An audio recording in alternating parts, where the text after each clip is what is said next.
আজকে বাড়াবাড়ি করবেন না, আজকে বাড়াবাড়ি করবেন না স্যার।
পুলিশের রাস্তা হলো কোনো জবাব চাই জবাব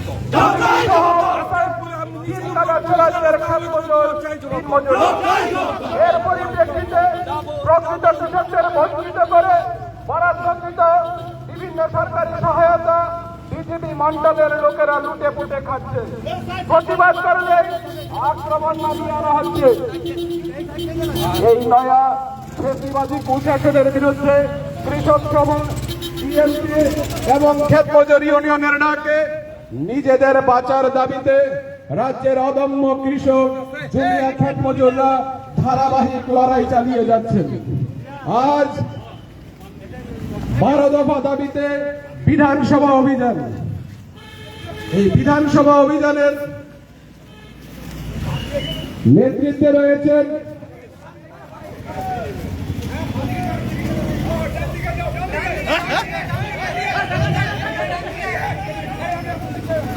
এই বিধানসভা সারা ভারত কৃষক সভা ত্রিপুরা রাজ্য কমিটির সভাপতি সম্পাদক, উপজাতি গণমুক্তি পরিষদের সভাপতি সম্পাদক এবং ত্রিপুরা ক্ষেত মজুর ইউনিয়নের সভাপতি সম্পাদকগণ রয়েছেন।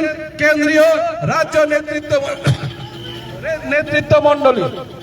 আমরা এই বিধানসভা অভিযানের পক্ষ থেকে আপনাদের সবাইকে জানাচ্ছি সংগ্রামী শুভেচ্ছা, অভিনন্দন। শ্রদ্ধেয় নাগরিক বৃন্দ, সারা ভারত কৃষক সভা, উপজাতি গণমুক্তি পরিষদ এবং ত্রিপুরা ক্ষেত মজুর ইউনিয়নের যৌথ আহ্বানে আজ 12 দফা দাবিতে ত্রিপুরা রাজ্য বিধানসভা অভিযান সংগঠিত হচ্ছে। এই মিছিলের শুরুতেই রয়েছেন সারা ভারত কৃষক সভার সর্বভারতীয় সাধারণ সম্পাদক কমরেড বিজু কৃষ্ণনের নেতৃত্বে সুবিশাল মিছিল। বন্ধুগণ, রাজ্যে বিজেপি জোট সরকারের অপশাসনে কৃষক, জমিয়া, ক্ষেত মজুরদের জীবন জীবিকা আজ বিপন্ন। মিথ্যা প্রতিশ্রুতি প্রদানকারী ও অন্তঃসার শূন্য বিজ্ঞাপন সর্বস্ব দুর্নীতিবাদ বিজেপি জোট সরকার সব দিক থেকে ব্যর্থ। এই জনবিরোধী সরকার কৃষকদের সার, বীজ, কীটনাশক, জলসেচ ও বীমা প্রকল্পের সুবিধা, ফসলের লাভজনক দাম, ঋণ মুকুব ও কম সুদে ঋণ প্রদানে ব্যর্থ হয়েছে। কৃষকদের মধ্যে সবচেয়ে দরিদ্র দুনিয়াদের জমি চাষ করতে কোনো প্রকার সাহায্য দেওয়া হচ্ছে না। রাজ্যে বেকার কোনো কাজ নেই বললেই চলে। তাতেও আবার পঞ্চায়েতে পঞ্চায়েতে মন্ডলের ভাগ রয়েছে। দুর্বিষহ অবস্থায় দিন কাটাচ্ছে রাজ্যের ক্ষেত মজুর, দিন মজুররা।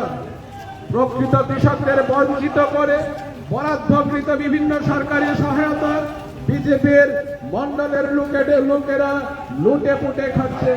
প্রতিবাদ করলে আক্রমণ নামিয়ে আনা হচ্ছে। এই নয়া ফেসিবাদী প্রশাসনের বিরুদ্ধে কৃষক সভা, জিএমপি ও ক্ষেত মজুর ইউনিয়নের ডাকে নিজেদের বাঁচার দাবিতে রাজ্যের অদম্য কৃষক, জুনিয়া, ক্ষেত মজুররা ধারাবাহিক লড়াই চালিয়ে যাচ্ছেন। আজ 12 দফা দাবিতে আমরা সারা ভারত কৃষক সভা, ত্রিপুরা উপজাতি গণমুক্তি পরিষদ এবং ত্রিপুরা ক্ষেত মজুর ইউনিয়নের নেতৃত্বে সংগঠিত করতে যাচ্ছি বিধানসভা অভিযান। যে 12 দফা দাবিতে আমাদের আজকের এই বিধানসভা অভিযান, তার মধ্যে রয়েছে সমস্ত গ্রাম সেবক কেন্দ্রে কৃষক জমিয়াদের জন্য পর্যাপ্ত পরিমাণে সার, বীজ, কীটনাশকের ব্যবস্থা করতে হবে। সমস্ত ধরনের জলসেচ প্রকল্পগুলোকে পুরো কৃষি মরশুমে সচল রাখতে হবে। এমজিএন রেগা আইন বাতিল করা চলবে না। 200 দিনের রেগার কাজ ও 600 টাকা দৈনিক রেগার মজুরি বাধ্যতামূলক করতে হবে। গ্রামজি প্রকল্প বাতিল করতে হবে। 125তম সংবিধান সংশোধন করে এডিসি কে অধিক ক্ষমতা ও অর্থ প্রদান করতে হবে। অবিলম্বে ভিলেজ কমিটির নির্বাচন ঘোষণা করতে হবে। প্রত্যেক কৃষকদের কাছ থেকে